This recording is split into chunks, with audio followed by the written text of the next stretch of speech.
Oh, it's in the air. Moeen there. Has he taken it? Yes, he has. Brilliant catch. Absolutely outstanding. Alistair Cook set the trap. And Trent Boult has fallen straight into it. Brilliant England. An outstanding Test victory. England's moment of triumph as they pull off a stunning last-day victory at Lord's. Tonight, on The Verdict, we'll relive the key moments of a great day's Test cricket. We'll hear from an ecstatic Alistair Cook. We'll ask what went wrong for the Kiwis, who for 3.5 days seemed in charge of the match.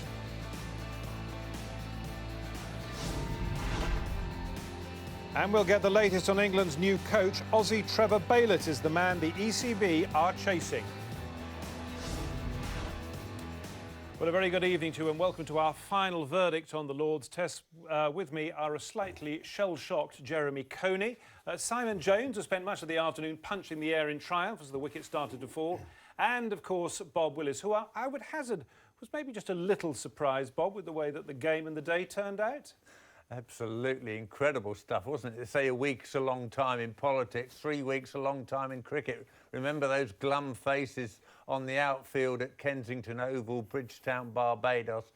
All changed now, and that bowling performance at the end, Anderson and Broad up front, then Stokes, Wood, Ali and... Stuart Broad, he played his part. Indeed, yeah, and Joe Root with the ball as well, put the icing on the cake. And you say sort of remember the glum faces at the Kensington Oval. I mean, just think back to the first hour of this match. 30 for 4, everybody thought, oh, that's it, we're doomed. Yeah, I mean, what a comeback. And, you know, as you say, not only Jeremy, but the rest of the New Zealand camp will be shell-shocked. You don't often score 500 runs plus in your first innings and end up losing a match by over 100 runs. Did you see this coming, Simon, this demolition of a pretty good New Zealand batting lineup by England's bowlers? I'll be honest, before the series started, I was a little bit worried about England's prospects. The way the West Indian tour went was almost a disaster. So I had my worries coming in because New Zealand are a very good team and they showed that the way they approached the game, especially as they got 500 in the first innings. They looked very, very strong. But the way England fought back, there's been some key contributions from Cook, etc. So, yes, it's a great fight back from England and it shows great character. Will there be a sound of stropping of razors somewhere in New Zealand as everybody digests how this game, which seemed to be going very much New Zealand's way, has suddenly fallen apart? No, I don't think there'll be razors. There might be rope. But, no, look, I mean, New Zealand have won 4 games and 52 test matches here. England play well in England. They know the conditions, they know how to bowl, they feel happier here, they haven't got such a good overseas record. This doesn't, I mean, it's Florida paralleled the last time they were here. They were bowled out quite cheaply in 1 innings, and this is what happened today. It shouldn't quite have happened, but it did. But they made 500 plus in the first innings. Yes, but then they didn't get many in the second. You need to bat in both innings, Charles, as you should know. Well, I do. But I'm glad to see you're being philosophical about it, Jeremy, and you haven't taken it too much to heart yet. But by the end of the verdict, we'll see if we can change your mind. Oh, OK, all right. Well, let's start our detailed analysis of this outstanding England win by hearing from the 2 captains. And we'll start off with a very happy Alistair Cook. Alistair, congratulations. Your thoughts as that ball was arcing towards Moeen Ali? Never in doubt, Mo, was it? It's, yeah, I was just, yeah, obviously a little bit of frustration, obviously, the way Trent and Matt played there. But, yeah, thank God he hung on to it. And your own contribution in this game. I mean, that passage yesterday morning, that was a really key part of the game. The New Zealand bowlers put you under significant pressure there. Do you look back and think of that as one of your best innings for England? Yeah, it's certainly up there. You know, those guys bowled incredibly well. Tim and Trent, you know, put us under a lot of pressure. We lost Ian early, but the way Joe came in and we got a little bit lucky. Need a little bit of luck. We obviously played and missed a little bit, but we got through that. And then credit to obviously the way Joe played. Ben came in and obviously played the innings like I've never seen anyone really play, and took, you know, when 100 ahead, I think 130 ahead when he came in, and, you know, 2 hours later, you know, we're pushing on to 270, 280, and I scored about 10 of them. So it was a fantastic knock from Ben. And then today, you know, the way the guys bowled. Actually, from day 3, we bowled really well. I didn't think we quite got it right on day 2. But on day 3, we came back strong to restrict them to like 130 lead. And then obviously today, we fought incredibly hard on a very good cricket wicket.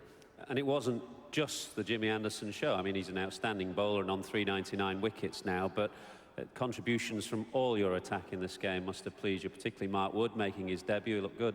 Yeah, he looked brilliant. Yeah, you're right. It was a real team effort this week. You know, it's been a bit of a rocky road over the last 2 weeks for us as a side. So to come out and play with that freedom and that passion, you know, the lads and the backroom staff can be very proud of that. I know you've always had support from the crowd, thinking back even to the dark days of last summer, but the reaction to the way Ben Stokes played, particularly with the bat and then the ball this afternoon, did you just get the sense that the crowd are even more behind you than perhaps they have been? Well, I think we've been incredibly lucky with the support we have an English side, and today, you know, to have a full house on the 5th day of a Lord's Test match is, you know, credit to everyone who's turned out today, and it's. I think it's been a brilliant Test match. Both sides are throwing their all into it. A lot of talent on show, and it's been a great spectacle. But say for a 5th day Lord's crowd to have so many people cheering us on, and when Stokesy got 2 wickets and 2 balls, you know, I actually can't remember Lord's ever been louder. And you just get the sense now that, you know, after a difficult 12 months, the England team very much moving on. The performances of young players here. You know, we hear that a new coach is on the way to being announced in the next couple of days. A sense of putting the past behind you. Yeah, it's. I think today we just got to concentrate on what a fantastic Test match it's been for us in the dressing room today. A few tired lads, but some incredibly happy guys, and people can be very proud of the way they played this week. So you know, all the other stuff, external stuff, as we keep calling it, we just got to let that be whatever it is. Obviously, it'd be great if we do have a new coach and we can, you know, we're a little bit in limbo, but if we're a little bit in limbo and play like that, I'll be very happy. A nice limbo to be in. Well done. Congratulations. Brendan, a very warm reception for you and a thrilling Test match, but not much of a consolation right now, I suspect. No, look, it's not a consolation. Boys are obviously hurting a bit, but you know, I thought we played our part in what was a tremendous Test match and a great advertisement for the game. All credit to England. I thought the way that they played right throughout, right throughout the Test match as well, even when we were dominating at periods of time, they kept giving and kept getting themselves back in the game. And when it was sitting on the line, they grabbed the initiative, and credit to them. I thought they played an enterprising brand of cricket as well, and obviously were good enough in the end. But credit to our boys too. I was really pleased with the way they played, and that's the style of cricket we want to keep playing. And I thought the game overall was played in a tremendous spirit as well. You mentioned that you dominated passages of play. I wonder in time whether you'll look back at the game, scratch your head and think, well, how did we lose that? You had England 30 for 4, you scored 500 in the first innings. Yeah, which is why it was such a great game. You know, we got over 730 runs in the Test match and still lost by over 100 runs. So, you know, I thought the pitch as well was outstanding. To play in front of full house every day at the home of cricket is something that not everyone gets the opportunity to do too. So our guys are really proud of that opportunity. And, you know, we didn't grab the initiative, but we walk away with our heads held high and look forward to Headingley, and all credit to Alistair and his team. And the next game at Headingley coming up pretty quickly now. I wondered whether you thought you might be, some of your bowlers in particular who'd been to the IPL, got a lot of mileage in their legs here. Although the next test is coming quickly, will that be an advantage, that they might be stronger for that? Yeah, it could be. I was still really delighted with the way that our bowlers bowled. They hadn't had a great workload leading into it, but you know, they're phenomenal bowlers. They've done it a lot for us over the last 2 years and allowed us to win a lot of Test matches. We still took 20 wickets, and you know, that's a fine achievement. And I thought the guys bowled beautifully, and they kept running in as well, even with some significant workloads under their belt. Headingley will present a different challenge. We've got a few days to, I guess, rest and recover from this one. I guess replot our strategy and make sure that we're up again for the next game. And we know that England will be obviously pretty confident after this performance, and we're going to have to improve a little bit. But it should be another cracking Test match. So those are the two captains. We'll come to where it went wrong for New Zealand in a bit more detail in a moment. But Bob, can you start us off with how important is this win for English cricket? Oh, absolutely vitally important, Charles. There was a real gloom, black cloud of depression after the West Indies series was drawn. We thought England would go on after the great Grenada victory to win comfortably in Bridgetown, take the series as they should have done, 2-0, and the game would have been on an up. But then the sacking of Peter Moores and all the speculation about who was going to replace him, and Jonathan Trott retiring from the game. You know, the feeling that cricket was going down in the public's estimation was sort of gathering pace a bit. But this has put all that to rest. And, you know, with the football season coming to a climax, there's a danger that cricket wouldn't be on the back pages at all. But Ben Stokes and Joe Root et al. Have changed all that. So there's a real feel-good factor. And a lot of players will now be more comfortable about their places in the side. Hardly any pieces of the jigsaw to be slotted in before the Ashes comes round in July. Here's an interesting and important point, Simon. There was nearly a full house, and they were pretty much all walk-ups today at Lord's. 20-odd thousand just coming to see whether England could do it. And it was by no means certain that this was going to be a victory day at the start of the day. So the crowd showed that there is a real appetite for England's success. And that comes from the brand of cricket that was played throughout this test match from both sides. It was really exciting to watch. The attitude was amazing from both sets of players. But the biggest thing for me at that interview was looking at Alistair Cook. It's almost as if he's genuinely excited about this summer. He's had a couple of really tough interviews to do in the past, where you have to say, oh yeah, we've got to take the positives, etc., etc. But he looks genuinely excited for this summer after some of the performances the boys have put in this game. And I can't blame him. Well, this was a huge match, wasn't it, for Alistair Cook? And the victory is massive for him, not only because he's back to form with the bat, but also because he's pulled the strings pretty well. I know that Ian Botham nearly had a coronary seeing a third man in the first over or something like that. But, you know, he introduced Root at the right time and got an invaluable LBW. Everything he tried worked. Yeah, and I mean his innings and coming back to form with the bat, you know, it was like someone giving him an injection. You know, it just brought the character back to life. That was a very, very important innings he played when Southey and Bolt were asking all those questions yesterday morning before Root and Stokes joined the fireworks. And yes, he captained the side much better than he has in recent times. His bowlers all responded to that captaincy. There must have been a temptation to keep throwing the ball to James Anderson. Oh, come on, Jimmy, get your 400th wicket so we can get that millstone off our back, if you like. And he grew into the job. He struggles a bit because he hasn't got a frontline spin bowler, and he should have turned to Joe Root not only earlier in this game, but probably in the Caribbean as well. What did you make of Alistair's match? I made, you know, obviously points last night about his batting. That's at the epicentre of Cook to me in this match. I'm not so convinced about, you know, the captaincy part of it yet. I thought the cutter rang itself kind of thing, really. Yeah, he tried Root, but he usually tries Root for a few, doesn't he? Did in the West Indies. I don't see that as hugely different. This is not going to be a huge trial by spin, this particular series. But actually, it might have been today, because shouldn't the spinners had a bigger say? They're not particularly good spinners. Oh, yeah. That's my point. So because he doesn't necessarily trust them, they won't.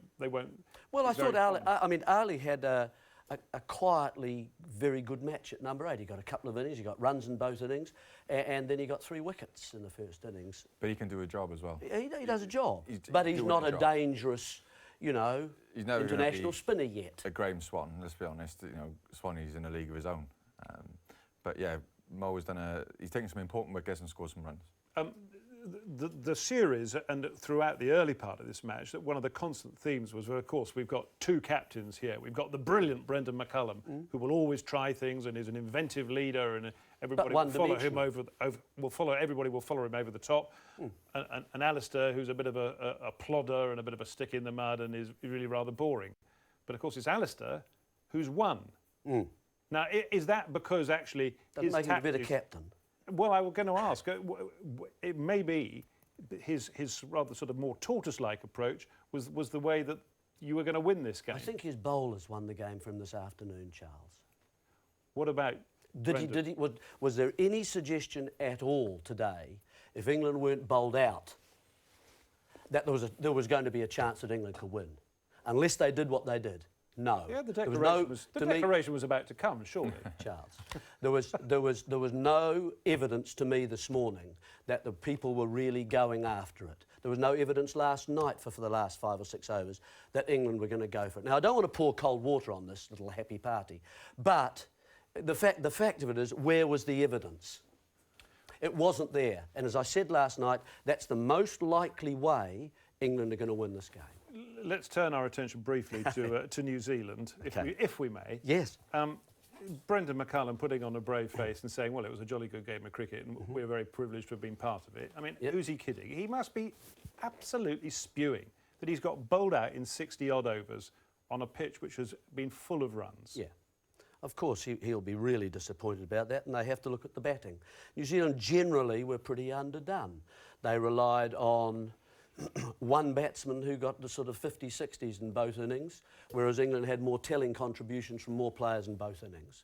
So Root and Stokes at an 80 to 100, they had a 40 to 50 man in Ali, whereas New Zealand's only got one player who could do that. There were contributions in one innings from the rest of the batsmen at times, but England could match that. And certainly when one batsman in England got 100, it was more than the New Zealand one. So they got more runs in the end. Their bowling certainly showed it up. I thought that was where the difference was. 6 bowlers got wickets for England. New Zealand really relied on Bolt, who got the most wickets in the match, and also Henry, but the rest of it was just a bit inconsistent. Do you think this performance by New Zealand, Bob, will just put to bed the lie that you can rock up and play a test match with little or no practice? Well, that's what you have to do these days. The schedule demands that. You don't have to do that. You can forgo a few IPL dollars and come and have a serious couple of warm-up games. Oh, I don't think warm-up games are serious. 14-a-side warm-up games, complete waste of time. You might as well be in the nets. And, you know, later on we'll see the Australians in their warm-up games and counties will be resting their players because the bowlers are tired. So I don't go along with that. But I thought New Zealand performed very well in this match. Southey was a disappointment with the ball. We're expecting a lot more from him. But I don't put that down to him playing in the IPL and not being here earlier at all. If you look at the Kiwis as well, we're saying they were underdone. I thought they did brilliantly, as Bob just said. You know, Bolt got through a hell of a lot of overs. What did he bowl in the game? 50-plus overs? Yeah. And so they did as well. So I think this is going to be good. But Jeremy says they were underdone. Yeah, well, they couldn't sustain the accuracy that they normally have if they're into Test cricket. Is that because they had tough if you only got 3 bowlers. That's all McCullum had. Anderson didn't bowl basically. Anderson didn't bowl. Craig couldn't bowl consistently enough. Craig was hopeless. But to what extent were they underdone and they couldn't keep the consistency going because they'd not had enough? Well, they showed, I think, in the hour while there was something still in the legs and the concentration. If you get fatigued, then the swing starts to go as well. The lengths start to change. And so, you know, and if you're playing against people like Stokes and Root who are, you know, batting well, the pressure is on you and it tells. So I think that's what I mean by underdone. So you think they'll be better for Leeds having trot out? I hope so. Well, they'll have to be if they want to win there. It'll be interesting to see, won't we? OK, we're going to take our first break on tonight's verdict. When we come back, we're going to focus on England's new hero, the man who was all over the back pages today, and he will be tomorrow as well, I'm sure. Man of the match, Ben Stokes.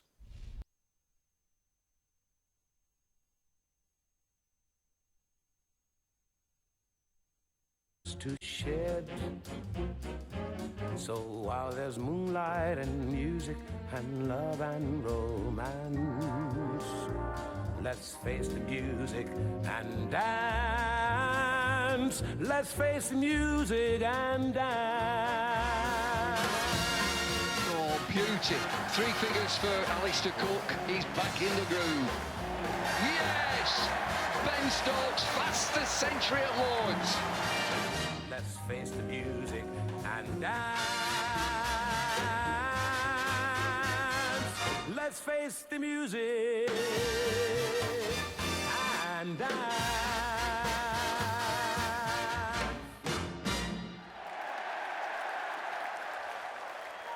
Yeah, it was an epic day at Lords today, and England won the first test of the summer, beating New Zealand by 124 runs as they bowled them out for 220 in 67 overs and 3 balls. But where was this game actually won? Well, England didn't have to declare. They were bowled out. Was that a bonus for you, Bob? Yes, and I think it was probably a bonus for Alistair Cook as well, because we know how conservative, if not negative, he can be with declarations, and surely 320 was enough runs, but on and on England went with not a lot of urgency, it has to be said. So, yeah, it was a good job England got rolled over. He then had 55 minutes to bowl up until lunch at New Zealand, and this was really the place where the pressure came off England, because they knew in that 55 minutes that New Zealand couldn't win the game. I mean, it was a brilliant new ball spell. Oh, absolutely, yeah. I mean, after 7 balls, the game was up for New Zealand in terms of chasing the runs. I mean, chasing that score was very unlikely to happen anyway. I think England a little bit intimidated in their thinking because of Guptill and McCullum's heroics in the World Cup. But this superb opening burst by Anderson and Broad put pay to all that. And after 5 overs and 3 balls, they were 12 for 3 and, you know, trying to hang on to survive. That was the end of Ross Taylor. If you look at that, though, you look at the length that Stuart Broad is bowling. He's bowling fuller, isn't he? Oh, yeah, bowled much fuller. He's giving the ball a chance to swing, and he's hitting the stumps. You know, in the first innings, we bowled a little bit short. Why couldn't we just resort to doing that? Jeremy, did you think that all the publicity which was sort of going around and all the chat about, you know, this could be a great New Zealand run chase, do you think that kind of sort of got into their heads a bit, and they didn't really approach the business of doing what they had to do to save the game in a sensible enough manner? No, I think that the New Zealanders basically were got out for some pretty good bowling. I thought it was a good delivery from James Anderson. It was close enough in and tight enough. He didn't swing the ball a lot in this match for some reason, but that one swung enough, didn't it? And he exposed Guptill a little bit. He has a slight tendency to play across the ball, and I think went at it with reasonably hard hand. However, it was a good delivery, deserved the wicket. And Latham, yeah, just played across it slightly. I agree. I think the ball is hitting. I noticed that the tracking is saying on the Investec sticker. I think that's where to bowl in May. Instead of hitting top of off, I think you hit a bit lower. So you bowl fuller. If you hit top of off, it gives the batsman a bit too much time, I think, in May anyway. And I thought, you know, Broad again was bowling nice and straight. And, you know, Taylor has a bit of a problem playing around the front pad and paid for it. But in fact, New Zealand kind of steadied the ship a bit, didn't they? Because there was a nice partnership of 49 between Williamson and Watling in 18 overs, and people were just beginning to get a bit twitchy. Maybe New Zealand were going to get out of it. And then we had this fantastic spell by Ben Stokes, and we're looking at 4 balls here in his 3rd over. That one just past Williamson's nose, that one play and miss, and now here come the 2-in-2 wickets. Well, he showed us in the West Indies that he can be England's quickest bowler. You know, we were critical of his concession of runs in the first innings, going at 5 runs and over, but this was an inspired spell. You know, it brought back memories of Flintoff at Lord's against Australia, and that delivery almost as good as the one that James Anderson bowled to Craig Brathwaite in Grenada to set up England's win there. But that's what he can do. You know, we know he's erratic at times and he's expensive, but that's what he can do. He can break partnerships, he can take vital wickets, and that ball he got out McCullum with was special. It really was. So do you think, in a nutshell, that is how England have to use Stokes as the shock and awe weapon, to come in and just rough people up and just give it his best for sort of 4 or 5 overs and bowl flat out? Yes, and, you know, Mark Wood's inclusion in the side gives the captain more control. Didn't have that control with Jordan and Stokes as bowlers 3 and 4. Wood's given him that control as the 3rd seamer, and Stokes can run in and bowl like that, bowl blast deliveries rather than trying to contain the opposition. You know, he's got the licence to go after wickets all the time if Wood can add control to his excellent pace. The thing that struck me is the ball that got rid of McCullum was a fantastic delivery. Well, it's particularly to him, because he likes to stay leg side of the ball and use the hands and the arms. So anything that's width, he can then feel much more comfortable. But as soon as you close it down, he got in a rather awkward position, didn't he? Kind of ended up coming off the pad onto the bat, onto the stumps.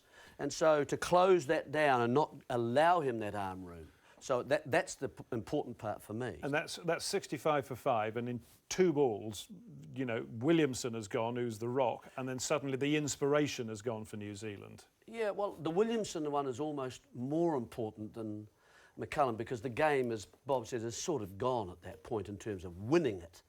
So it was more important to remain at the crease, and of the two, I would have to suggest that Williamson's more likely to do it than McCullum. And Williamson wasn't able to control the bounce of the ball just away from him a little bit. I mean, that was a really serious, good piece of bowling from Stokes. And I agree, you use him as a fast bowler to come in for a few overs, break a partnership, have a go. Well, after the game, Ben was named as man of the match, and he spoke to Michael Atherton. Just waiting to see whether your teammates are going to salute you as they did yesterday when you got to 100. A fabulous game for you. Is this a highlight of your cricketing career to date? Yeah, without a doubt. I mean, the whole game in itself was pretty special. You know, the game kept on switching momentum from side to side, and the crowd throughout the whole 5 days was absolutely fantastic, especially today. And your form coming into this game, did you feel as though you were ready to light the stage up? I mean, I've been striking the ball pretty well in the net. I couldn't say that I was expecting to do anything like that. A little bit of a fluke, I guess. But yeah, no, I'm really happy with the way the game went. But obviously, more importantly, we got the win. That stand with Joe Root on the first day, England 30 for 4. I mean, the counter-attack was such a key part of the day to get England back on course. Was that a very deliberate attacking policy, or did you just kind of take it as it comes? I mean, there was always, you know, opportunities to score with the field that Brendan said. Obviously, he's a very attacking captain, so there was always opportunities to rotate the strike. And Lords is a very fast-scoring outfield. So if you pierce the field, you're more than likely to hit a boundary. And once me and Joe got in, we just sort of, you know, just tried to keep on going and tried to get us back into a good position. Looked to be having fun out there as well with him. Yeah, I mean, it's always, you know, it makes the game feel a lot easier when you can be out there having fun with one of your mates. Obviously, Joe's been in incredible form the last 18 months. Start to call him the Don at the moment. So hopefully his form can continue into the next Test match. Alistair Cook said he'd not heard Lords as loud as it was this afternoon when you had that double strike. Lovely moment. It was, as I said before, the crowd throughout the whole 5 days is absolutely sensational. They were getting behind us throughout the whole day, and I think we owe a massive amount of credit to at the end to walk off with the win. So thanks a lot to everyone who came out today. I'm not sure what time it is in New Zealand, but have you spoken to the old man over the last couple of days? Yeah, I spoke to them last night. They were pretty wary. I think they stay up and try to watch as much as they can. So yeah, hopefully they'll be pretty pleased that we won. Great, many congratulations. Fantastic all-round performance. Ben Stokes, a man of the match. We shouldn't forget, of course, his dad was a very distinguished rugby league player and coach, and it still lives in New Zealand, so it must have sort of mixed feelings when he sees Ben putting it to the Black Cats. Oh, I'm sure he's just delighted for his son. It's good, it's great. He was irresistible in this game. And actually, I don't know who was responsible, but to bring him in at 6, you know, in the West Indies, it kind of didn't look right, did it? That 6, 7, 8 kind of thing, and maybe 2 to 3 people out of position. Now they seem to have got that right. And they're in the right position now. So that's been an important... That 4 through 8 is looking a heck of a good for England. He's the new national hero, isn't he? Is somebody going to have to be given the job of keeping him with his feet firmly on the ground?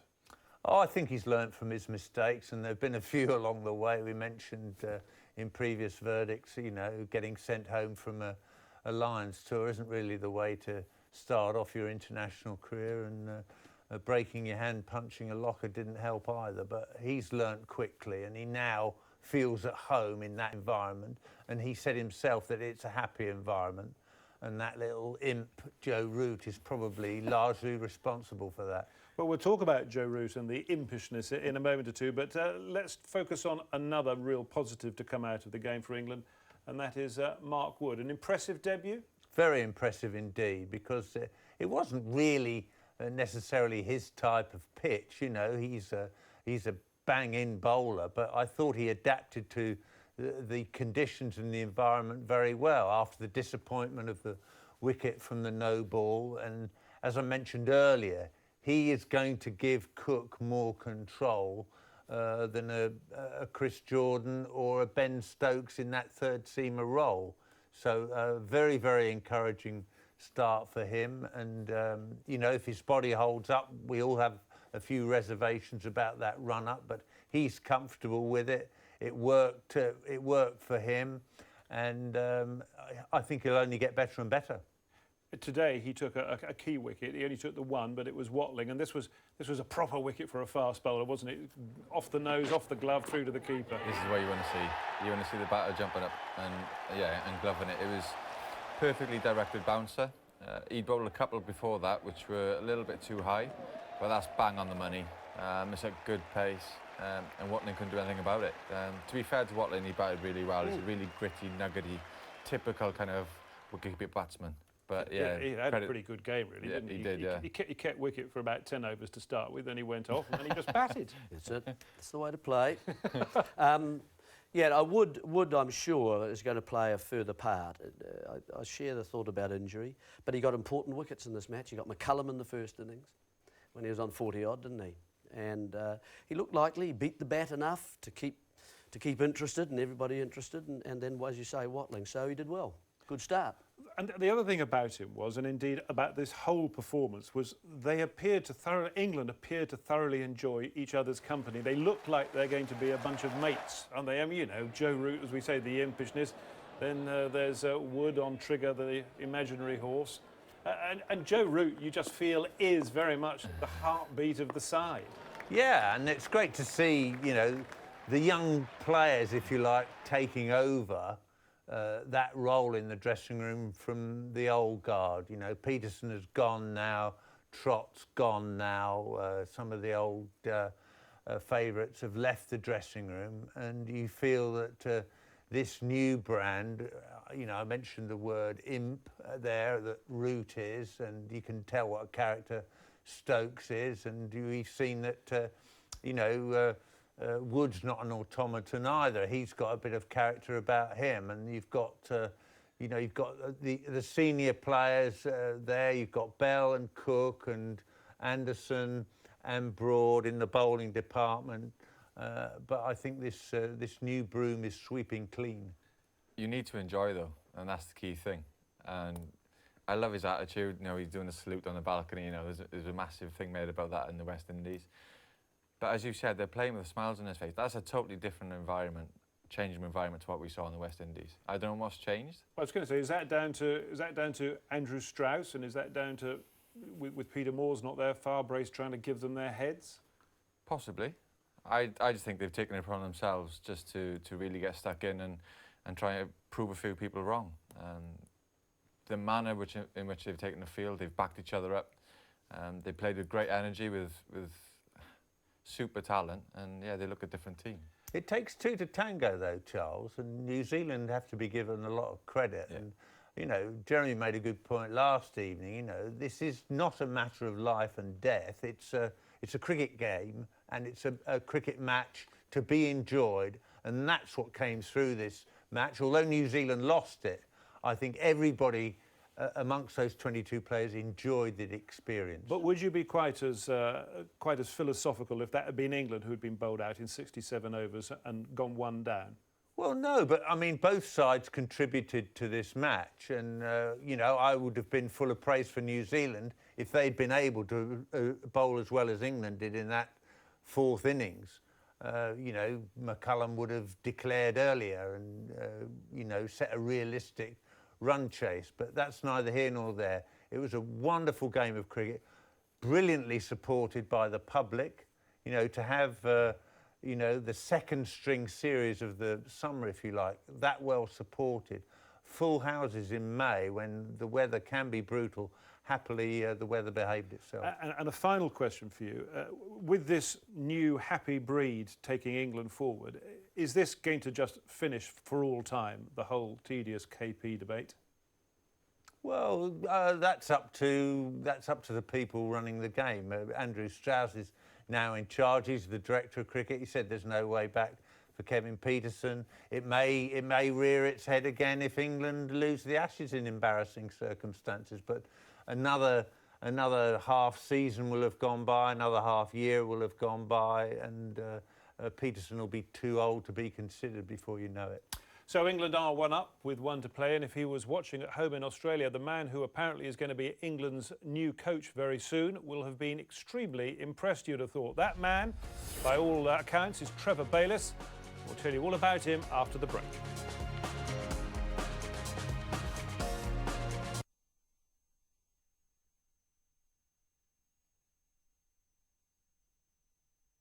I'm not.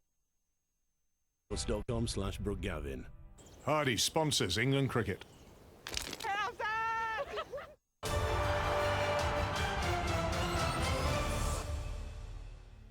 Welcome back to The Verdict, where we can now turn our attention to the day's other big cricket news, the identity of England's new coach. For the last 10 days or so, it's been widely assumed that that would be Jason Gillespie, the current boss of Yorkshire. Today, down in Taunton, however, it became apparent that while it will be an Aussie, Jason is not the ECB's chosen man. ECB have made a press release and they've said they're speaking to a preferred candidate. You know, I've spoken to Andrew Strauss, and you know, I'm not that preferred candidate, so that's absolutely fine. Are you disappointed with what's happened? Hard to say disappointed. I think it would have been a good job to have, no question. I think you know, there's exciting times ahead for English cricket, and it would have been a great challenge. But you know, it's not to be, and you know, as I've said, I've got a wonderful job at Yorkshire and the Adelaide Strikers, and I'm really looking forward to continuing that work. Well, that preferred candidate that the ECB are talking to, we understand, is Trevor Bayliss. The ECB are expected to make some confirmation of an announcement sometime within the next 36, 48 hours, something like that, which leads to us asking this question: who exactly is this new man who's about to take charge of England? Trevor Bayliss has been on England's radar for some time. A 52-year-old Australian, he was interviewed for the job of head coach after Andy Flower quit in the wake of the 13-14 Ashes defeat. On that occasion, England went for Peter Moores, but after his failure, Bayliss, it seems, will now get his chance. As a player, Bayliss was a middle-order batsman who played 58 games for his native New South Wales between 1985 and 1997. He averaged just over 35 and scored 500s. It's as a coach, though, that Bayliss has made his name. After cutting his teeth in the Australian domestic game, his first taste of coaching at international level came with Sri Lanka, taking over from Tom Moody in 2007. He was on the team bus in Pakistan when it was attacked by terrorists in 2009, and went on to lead Sri Lanka to the 2011 World Cup final, where they lost to an MS Dhoni-inspired India. During his time with Sri Lanka, England's current number 2, Paul Farbrace, was also on his staff, so this appointment will see the two of them renew their working relationship. Since 2011, Bayliss has coached New South Wales, winning his second Sheffield Shield title with them, won the IPL twice with the Kolkata Knight Riders, and seen success in both the Big Bash and the Champions League with the Sydney Sixers. England appear to have hired a winner. Yeah, it's a pretty impressive CV that Trevor Bayliss has. Here it is in a summary, his coaching honours. And we turn to an Australian to get an appraisal of the character and talent of Mr. Bayliss. Here's Shane Warne. I think Trevor Bayliss is one of those guys. I've known him for a while, known him for a long time, played some of my early cricket against him and got to know him very well. He's a really good guy. He's an old school, old-fashioned sort of coach or cricketer. So old school stuff. He'll be in the background a lot more than some of the coaches. He'll be in the background. But I think his honesty, he's straight up with players. They know exactly where they stand. He's a really good man manager, great communicator, understands the game, pretty aggressive type player, and thoughts on the game. So I think he'll bring a lot to the table. I think he's an excellent choice. I feel a little bit for Jason Gillespie. It was sort of like it was all going to be Jason Gillespie, but you know, sort of paint him out to be the guy. Then they've gone for Bayliss. So I feel a bit for Dizzy because I think he's done a wonderful job and would have been a good candidate too. But I just sense that Trevor Bayliss is a really good option. Well, another man who knows Bayliss very well because of his time, as we've heard, with Sri Lanka is Paul Farbrace. He's an old-fashioned cricket coach and he likes working in the nets. He gets stuck in. He's very popular with the lads. He's got a quiet guy. He doesn't say a great deal, but when he does, it counts. And he's a real enthusiast. You know, he loves being out there doing the fielding. And he's just a good man. You know, he knows cricket, very experienced. very knowledgeable. He's obviously had a lot of experience now around the world, IPL, Sri Lanka, obviously in Australia. So he's covered a lot of bases, but he's an excellent man. And as I say, he's a quiet guy, but a lot of experience and a lot of good qualities. And things not settled, but you would like to work with him as a pair for England? Well, I said I'm just happy to carry on working with the England cricket team. I mean, it's a fantastic honour, and I want to be involved, whatever the role is. Looking forward to it. So hopefully we'll be involved.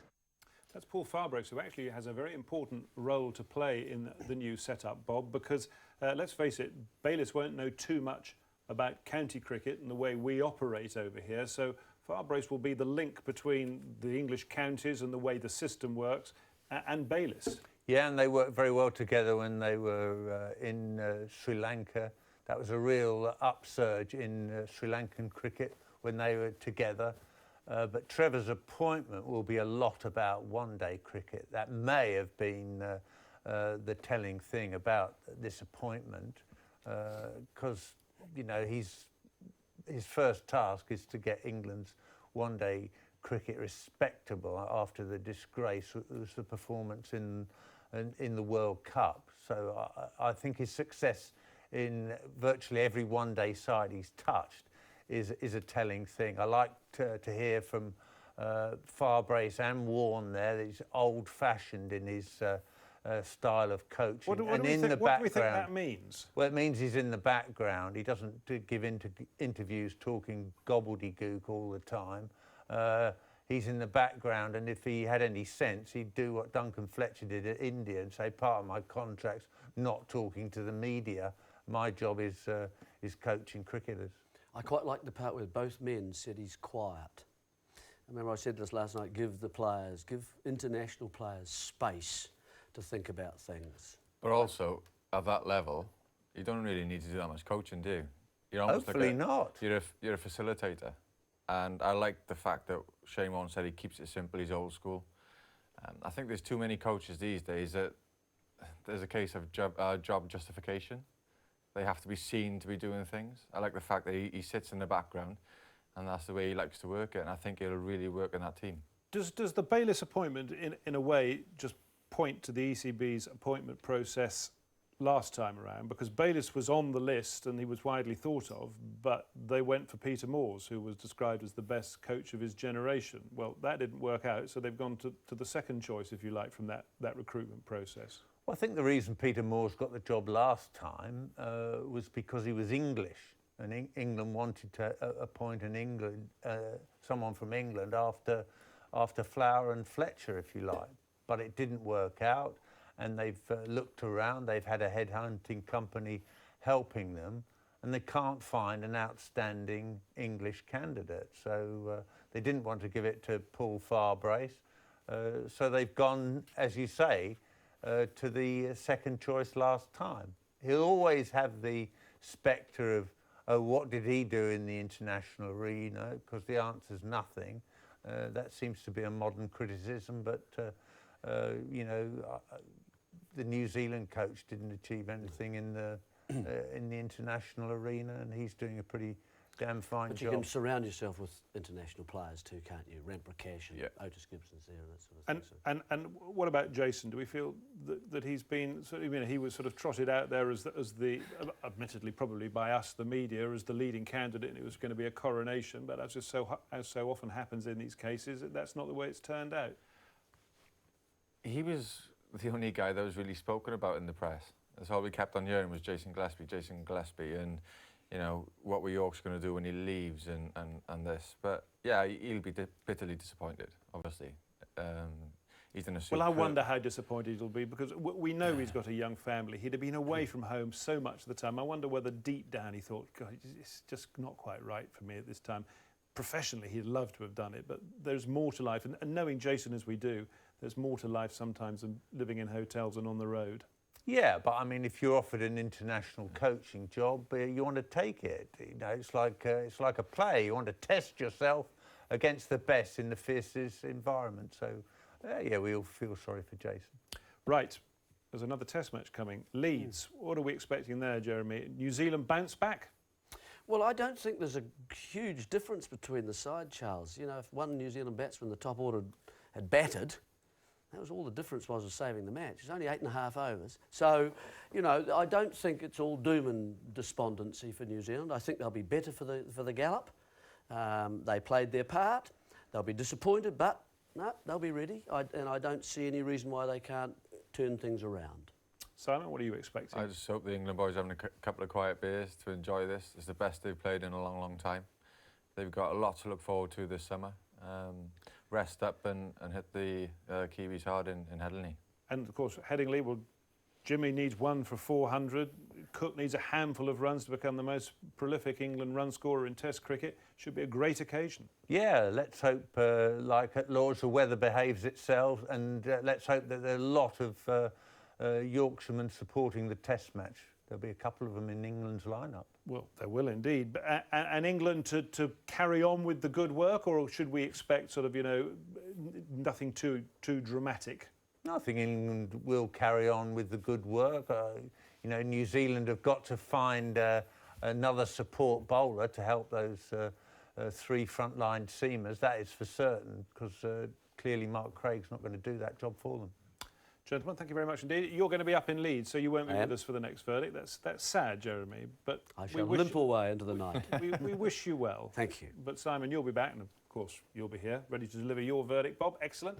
OK, so that is it for our first verdict of the summer. We do hope you've enjoyed our nightly analysis of the Test match action. The second Test, of course, as we've said, starts later this week on Friday, in actual fact. So let's tell you about where you can watch the live coverage. 10:30 in the morning we go on air. That'll be straight up with the news of the toss and the teams and all the build-up before the first ball is bowled at 11 o'clock. So